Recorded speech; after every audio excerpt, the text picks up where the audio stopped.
I hope you are doing well. आप अपना और आपकी फैमिली की सेहत का ध्यान अच्छे से रख रहे होंगे। Welcome to our channel. देखिए, ये जो इमेज है इसके अंदर हम क्या देख रहे हैं। आप कभी भी सफलता की तरफ जाएंगे ना, आप अपने फील्ड में कुछ अच्छा करने की सोचेंगे, आप अपने करियर में आगे बढ़ना चाहेंगे, तो आपको बहुत सारी चीज़ें क्या है आपको रोकती हैं ये सब करने से। जैसे कि कुछ लोग आपको क्या कहेंगे कि आप ये काम नहीं कर सकते हैं, सबके बस की बात थोड़ी है। कोई अगर आप देखिए, एग्जांपल देके बताती हूँ मैं आपको। अगर आप यूपीएससी का एग्ज़ाम देना के बारे में सोचते हैं, तो कुछ क्या कहेंगे आपको, तू थोड़ी ना कर सकता है ये सब, है ना। और ये आपके बस की बात थोड़ी ना है। और आपको क्या कहेंगे कि हमारे बस की बात नहीं है ये सब करना, ये सब बड़े लोगों के लिए होता है। लेकिन ऐसा नहीं है, आप हार्ड वर्क करेंगे तो आप ज़रूर आप ये काम कर सकते हैं। अगर आपके अंदर खुद में सेल्फ कॉन्फिडेंस है तो आप ये काम कर सकते हैं।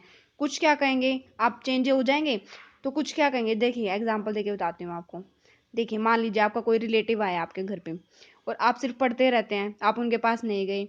तो क्या कहते हैं, उनके डायलॉग्स क्या होते हैं आपके, क्या कहेंगे कि देखिए कैसा बदतमीज बच्चा है, रिलेटिव घर पे आए हैं और क्या पढ़ाकू बन रहा है। ऐसे ऐसे डायलॉग देखते हैं ना हम, हमारे रिलेटिव्स हमारे ऊपर लगाते रहते हैं। तो फिर कुछ क्या कहेंगे कि हम जो हमारे पास जितना है हम उसमें सफिशिएंट रहते हैं। तो आपको क्या करना है, जब तक आपके अंदर अपना खुद का सेल्फ कॉन्फिडेंस नहीं होगा, तो तब तक आपको लोग क्या कहेंगे कि ये तुम नहीं कर सकते हो। अगर आपके अंदर खुद के अंदर सेल्फ कॉन्फिडेंस है कि आप ये काम कर सकते हैं, तो वो काम ज़रूर होगा। ठीक है, उसके लिए आपको हार्ड वर्क करना पड़ेगा। आइए करते हैं अपना लेक्चर स्टार्ट। जो हमारा प्रीवियस लेक्चर था उसके अंदर मैंने आपको आर्टिकल नंबर 15 कराया था। ठीक है, जिसके अंदर क्या था कि स्टेट क्या करेगा, डिस्क्रिमिनेशन नहीं करेगा। किस किस के बेसिस पर, religion, race, caste, sex and place of birth के ऊपर। ठीक है, अब हम अपना स्टार्ट करते हैं article number 16।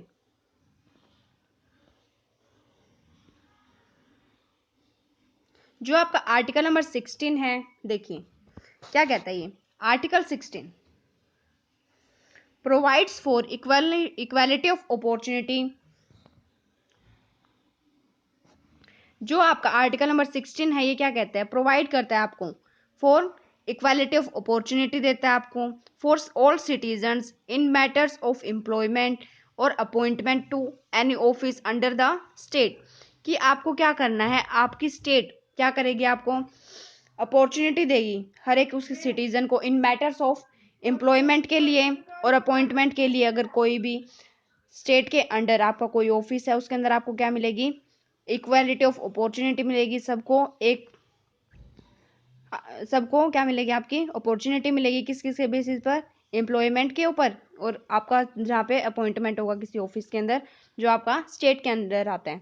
No citizen can be discriminated against और be ineligible for any employment और office under the state on grounds of, किस किस के बेसिस पर आपका डिस्क्रिमिनेशन नहीं होगा, रिलीजन के बेसिस पर, स्टेट ऑन ग्राउंड्स ऑफ क्या करेगा, इक्वालिटी ऑफ अपॉर्चुनिटी देगा, race, caste, sex, descent and place of birth और रेजिडेंस के बेसिस पर क्या होगा, आपको इक्वालिटी ऑफ अपॉर्चुनिटी मिलेगी।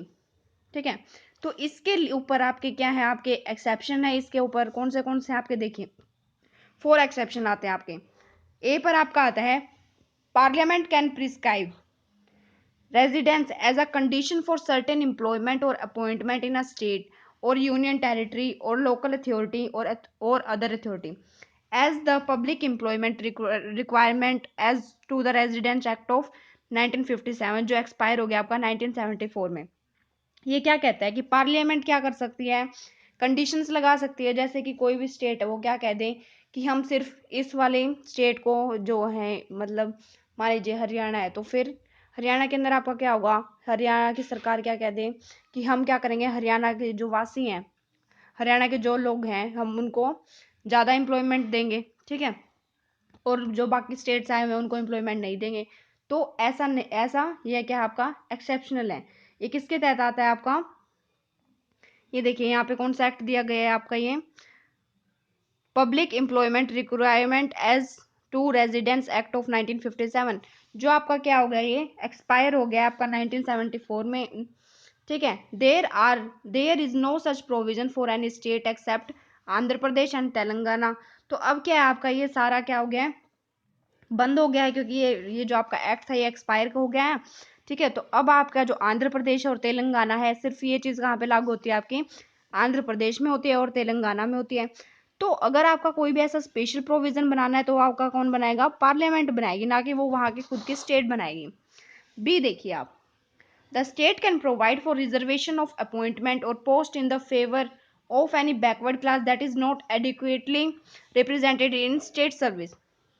अगर आपकी स्टेट क्या करती है, आपकी जो सरकार है, अगर उसको लगता है कि उसको क्या करना है, रिजर्वेशन देना है, किसके अंदर, अपॉइंटमेंट के अंदर, या फिर कोई पोस्ट देनी है किसको, अगर उनको लगता है कि कोई बैकवर्ड क्लास है जिनको अच्छे से रिप्रेजेंटेशन आपका नहीं मिला है, तो वो उनको, जो आपकी स्टेट की सरकार है, उनको क्या कर सकती है, अलग से रिजर्वेशन उनको दे सकती है, अगर उनको लगता है कि कोई बैकवर्ड क्लास रह गई है जिनको अच्छे से रिप्रेजेंटेशन नहीं मिला हुआ है।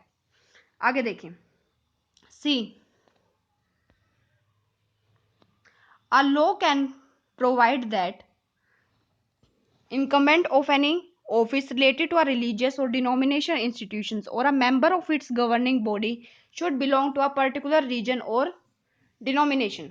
ये कहता है कि कोई लॉ है, provide that incumbent of any office related to religious and denomination institutions और a member of governing body should belong to a particular religion और अ डिनोमिनेशन। देखिए इसका एक एक्सेप्शन है। देखिए मान लीजिए आपका कोई हिंदू रिलेटेड, हिंदू का क्या है, टेम्पल है, ठीक है, तो उसके अंदर अगर उनके रिलीजियस डोमिनियन में क्या है आपका, अगर वो कहते हैं कि आपका जो ये टेम्पल है इसके जो सारे ट्रस्टी होंगे वो सिर्फ हिंदू होंगे, तो वहां पर ये एप्लीकेबल नहीं होगा कि कोई मुस्लिम वहां पे जाएगा तो वो कहेगा कि मेरे को भी ट्रस्टी बनना है, तो वहां पर ये चीज आपकी अलाउ नहीं होगी, वहां पर सिर्फ आपके हिंदू बन सकते हैं। तो ये क्या है आपका एक्सेप्शनल है, वहां पे हम किसी के रिलीजियस सेंटिमेंट भी तो हर्ट नहीं कर सकते हैं ना।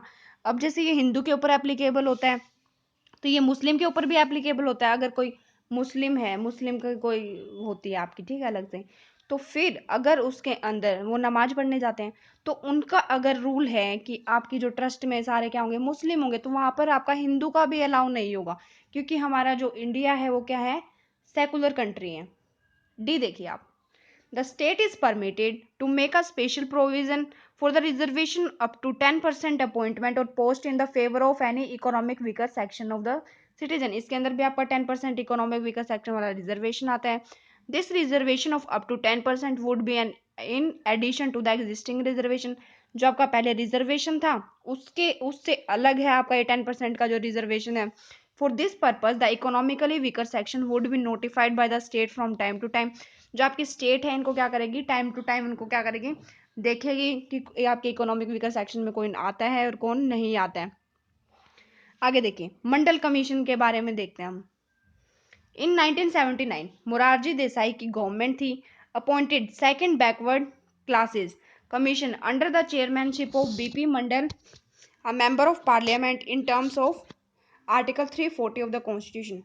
आपका जो आर्टिकल 340 है अपने संविधान का, उसके तहत 1979 में क्या हुआ था, सेकंड बार आपका बैकवर्ड क्लासेस कमीशन बना था। किसके तहत बना था, आपका मोरारजी देसाई की सरकार ने बनाया था। एक आपका बना था 1953 में बना था, आपका जो फर्स्ट था। जो आपका ये सेकंड है वो कब बना, आपका 1979 में बना है, जिसके चेयरमैन कौन थे आपके, बीपी मंडल थे, जो क्या थे, मेंबर ऑफ पार्लियामेंट थे। उन्होंने आर्टिकल 340 के तहत क्या बनाया गया, एक मंडल कमीशन बनाया गया, जिसके हेड कौन थे, बीपी मंडल थे। फिर आगे देखिए कॉन्स्टिट्यूशन, ठीक है, 340 के तहत बना था ये, to investigate the condition of socially and educationally backward classes and suggest measure for their advancement. ये जो आपका मंडल कमीशन बना था ये किस लिए बना था, ये इन्वेस्टिगेट करने के लिए कि जो आपकी social and educational backward classes हैं उनकी कंडीशन क्या है इंडिया में। फिर उन्होंने क्या किया गया, सजेस्ट किया मेजर्स फॉर देयर एडवांसमेंट। उनकी जो रिपोर्ट आई थी, कब आई थी आपकी, ये देखिए, the commission submitted its report in 1980 में आई थी आपकी, and identified as many as 3743 caste as socially and educational backward classes. जो ये कमीशन आया था इन्होंने अपनी रिपोर्ट सबमिट की 1980 में, तो इनकी रिपोर्ट के तहत क्या आया था आपका कि 3743 आपकी जो कास्ट है वो क्या है आपकी सोशली और एजुकेशनली बैकवर्ड है आपकी। जो क्या करती हैं, कॉन्स्टिट्यूट करती हैं आपका 52% component of backward 52% component of population excluding S C and S T. जो आपकी एस सी और एस टी है इनको अलग से निकाल दीजिए एक बारी। तो जो बची आपकी पॉपुलेशन है उसका 52% क्या है आपकी, ये socially and educational backward classes हैं आपकी इंडिया के अंदर। द कमीशन रिकमेंडेड, जो आपका जो ये कमीशन आया था फिर इसने क्या किया गया था, रिकमेंड किया था क्या, 27% का कोटा दीजिए आप गवर्नमेंट जॉब्स के लिए फॉर ओबीसी के लिए, अदर बैकवर्ड क्लासेस के लिए, so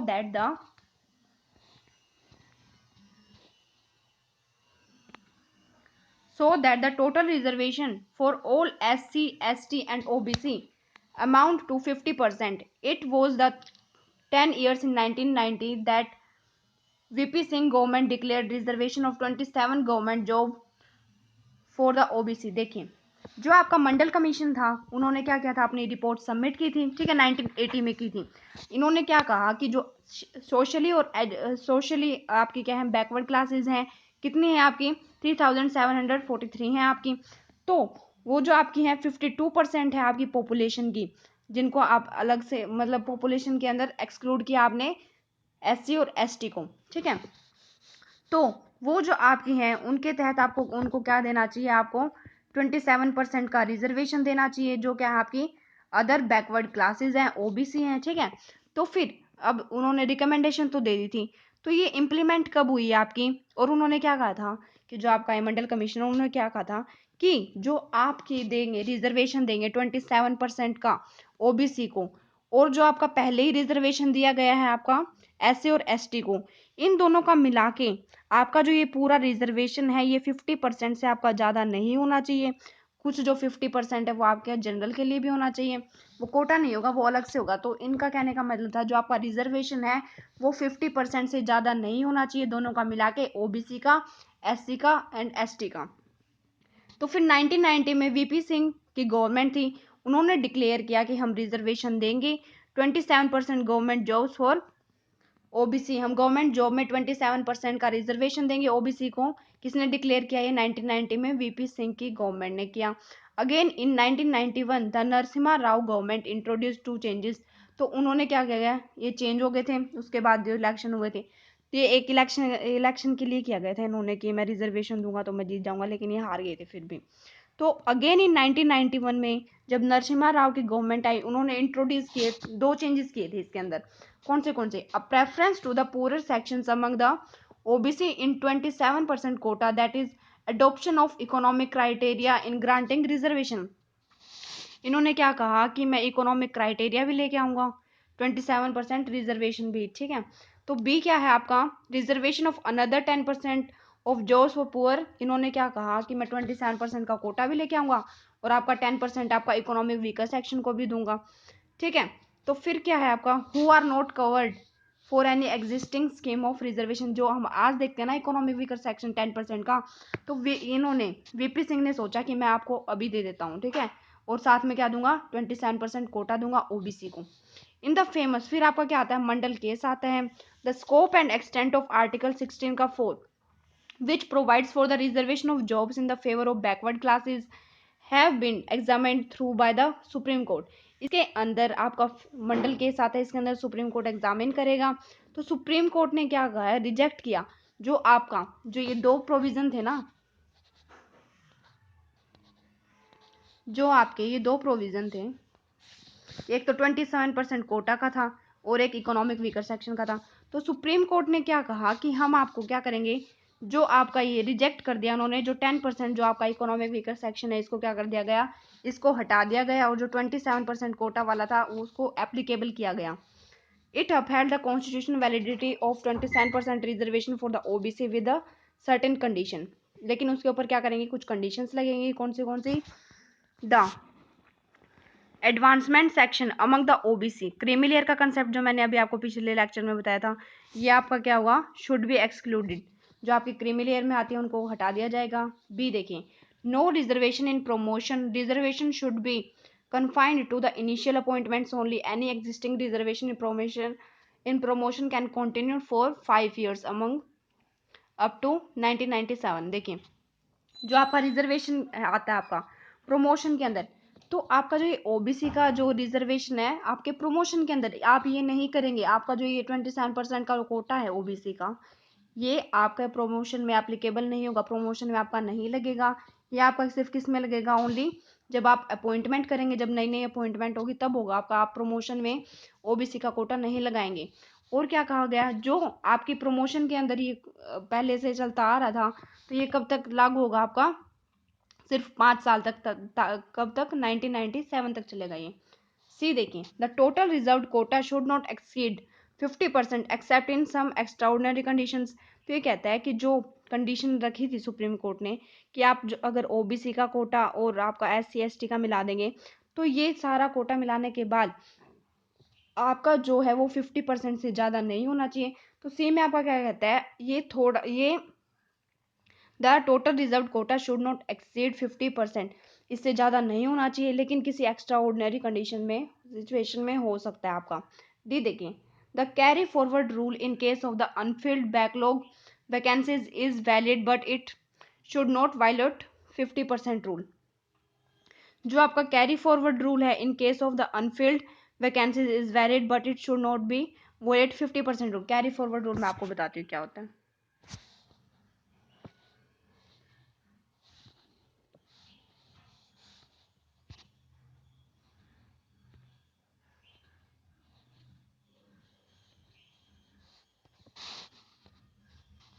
कैरी फॉरवर्ड रूल,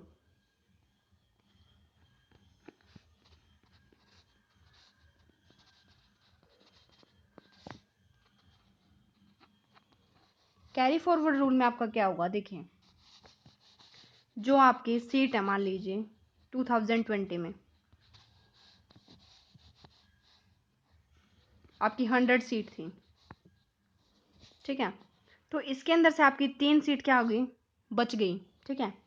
ये क्या थी, आपकी रिजर्व्ड सीट थी, ठीक है। मान लीजिए आपकी रिजर्व्ड सीट थी, ये आपकी बच गई हैं। तो हम क्या देखते हैं 2021 में,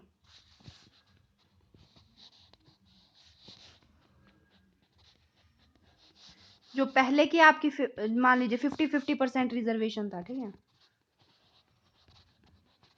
50-50% आपकी रिजर्व्ड है, तो 50 आपकी रिजर्व्ड है, 50 आपकी जनरल के लिए।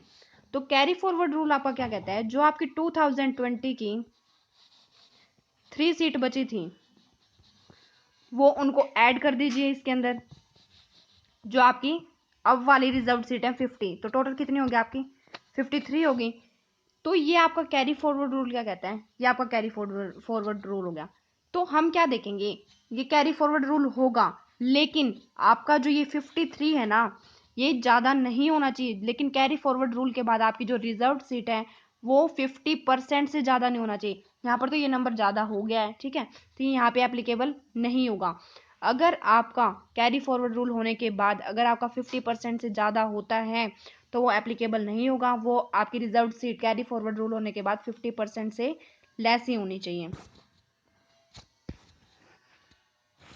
देखिए,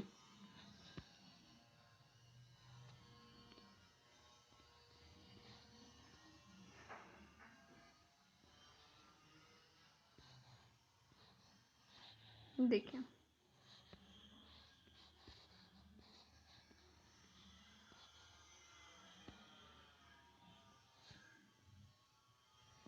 ये कर रहे थे ना हम। डी देखिए, the carry forward rule in case of Anfield backlog vacancies is valid. Valid होगा अप टू 50%। 50% वाला रूल क्या होगा, उसको फॉलो करना पड़ेगा। ये देखिए, a permanent statutory body should be established to examine the complaints of over inclusion and under inclusion in the list of OBC। जो आपकी OBC की जो लिस्ट है ये कौन बनाएगा, इसके लिए एक परमानेंट स्टैट्यूटरी बॉडी बनाई गई थी। With regard to the above ruling of the supreme court with the government has taken the following action. Government ने कौन से एक्शन लिए, रामनंदन कमेटी बनी थी, was appointed to identify the creamy layer among the OBC. Ramanandan आपकी committee बनी जो क्या करेगी, आपकी क्रीमी लेयर के कंसेप्ट को आइडेंटिफाई करेगी कि आपका क्रीमी लेयर के अंदर कौन से आते हैं। इन्होंने सबमिट की अपनी रिपोर्ट 1993 में, विच वॉज एक्सेप्ट कर दी गई थी। बी आपका क्या बना था, एक national commission for backward classes बना था। Was established in 1993 by an act of parliament. ये 1993 में आपका क्या बना था, बाय एन एक्ट आया था, ये स्टैट्यूटरी बॉडी बनी थी, ठीक है। फिर क्या थी, कौन सी बनी थी आपके 1993 में बनी थी, national commission for backward classes. Its mandate was to examine complaints of under inclusion, over inclusion और non inclusion of any class of citizen in the list of backward classes of the purpose of job creation. ये आपका decide करेगा कि आपका backward classes में कौन सी list update करेगा। ये जो है ये आपका पहले क्या था, स्टैट्यूटरी था, अब इनको क्या मिल दे दी गई, कॉन्स्टिट्यूशन पोस्ट दे दी गई 2018 में। आगे देखिए, later in 102 amendment act 2018 conferred a constitution status on the commission. जो आपका नेशनल बैकवर्ड कमीशन था, national commission for backward classes, जो पहले क्या था, स्टैट्यूटरी था। जो क्या था, स्टैट्यूटरी क्या होता है आपका, जो आपका लॉ के हिसाब से बना होता है, जो आपका पार्लियामेंट बनाते हैं। और कॉन्स्टिट्यूशन क्या होती है, जिसकी पोस्ट क्या है आपकी, लिखी गई है संविधान के अंदर। तो फिर इसको क्या बना दिया गया, कॉन्स्टिट्यूशनल बना दिया गया, किसमें, 2018 में बना दिया गया, इसको कॉन्स्टिट्यूशनल स्टेटस दे दिया गया। For this purpose amendment inserted a new article, किसके तहत आया ये आर्टिकल, 338 बी के अंदर आपका लिखा गया है national commission for backward classes. देखिए आगे, in order to nullify the ruling with regard to reservation in promotion, जो आपका प्रमोशन के अंदर बताया गया था, the 77 amendment act was enacted in 1995। इसके अंदर क्या था आपका, 77 अमेंडमेंट एक्ट आया था 1995 में, जो एबोलिश नलिफाई किया था किसको, रिजर्वेशन के इसके अंदर, प्रमोशन के अंदर। It added a new provisions in article 16 का 16 के अंदर आपने न्यू प्रोविजन आया, that empowers that state to provide for reservation in promotion of any services under the state in favor of SC/ST that are not adequately represented in state services। जो आपका SC/ST के अंदर आप promotion में दे सकते हैं। जो आपका पहले वाला था ना, वो ओबीसी के प्रमोशन के ऊपर वो नहीं था, लेकिन आप SC/ST में क्या करेंगे, रिजर्वेशन आप प्रमोशन में देंगे। Again the 85 amendment act of 2001 provides a consequential seniority in case of the promotion by virtue of rule of reservation for the government servant belonging to SC/ST retrospective from 1995। जो आपका ये consequential seniority, ये क्या कहती है आपकी, मान लीजिए आपका 2020 में आपकी 2 पोस्ट भरी गई हैं आईएएस की, दोनों क्या हैं, 2020 के आपके बैच के बने हुए हैं। एक आपका जनरल है, एक आपका SC/ST का है। जब प्रमोशन की बात आएगी तो आपका किसका पहले होगा, आपका SC/ST का पहले आएगा। तो ये क्या हो जाएंगे, सुपीरियर हो जाएंगे ना इनके, और जो ये जनरल वाले ये क्या हो जाएंगे, इन्फीरियर हो जाएंगे, जिसको क्या बोला जाता है, कॉन्सिक्वेंशली सीनियरिटी। डी देखिए आप, the ruling with regard to the backlog vacancies was nullified by the 81st Constitutional Amendment Act of 2000। It added another new provisions of Article 16 that empowers state to consider the unfilled reserved vacancies of a year in separate class of a vacancies to be filled in any succeeding year of। ये देखिए ये क्या कहता है आपका, इसके तहत आपका क्या किया गया, जैसे मैंने अभी आपको बताया था कि जैसे जो रिजर्व सीट आपकी पहले की थी, मान लीजिए 2020 की जो आपकी पहले की सीट थी, जो मैंने आपको बताया था 3 सीट थी, तो अब जो आपकी बची हुई सीट है ना, इनको बाहर कर दिया गया, अलग से इनको स्टेटस दे दिया गया। अब वो क्या करेंगी, उनको मिला के आपकी काउंट नहीं होगी। तो इसका मतलब क्या होगा, देखिए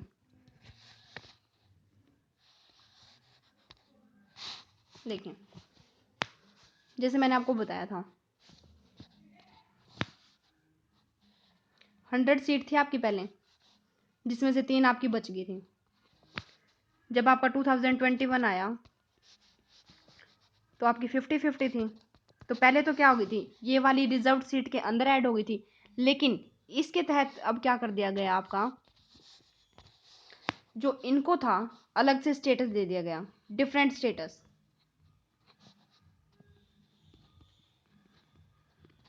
डिफरेंट स्टेटस दे दिया गया इसके तहत।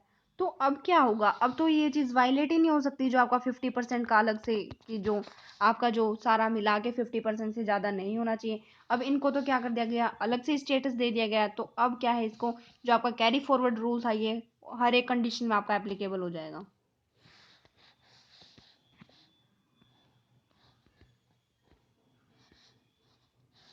देखिए ठीक है, ये आपका डी हो गया। 76th Amendment Act of 1994 has placed in Tamil Nadu Reservation Act of 1994 in 9th schedule to protect it from the judicial review as it provided 69% of reservation for the exceeding 50% ceiling। जो आपका ये ई वाला है, ये क्या कहता है, जो आपका 76th अमेंडमेंट एक्ट है 1994 का, तमिलनाडु में क्या है, तमिलनाडु का रिजर्वेशन एक्ट है, ये क्या है, इसका एक्सेप्शनल है। इनको क्या कर दिया गया, आपके 9th शेड्यूल में डाल दिया गया। अगर आपका कोई भी चीज़ आपकी 9th शेड्यूल में आ जाती है तो उसका कोई भी जुडिशियल रिव्यू नहीं हो सकता है।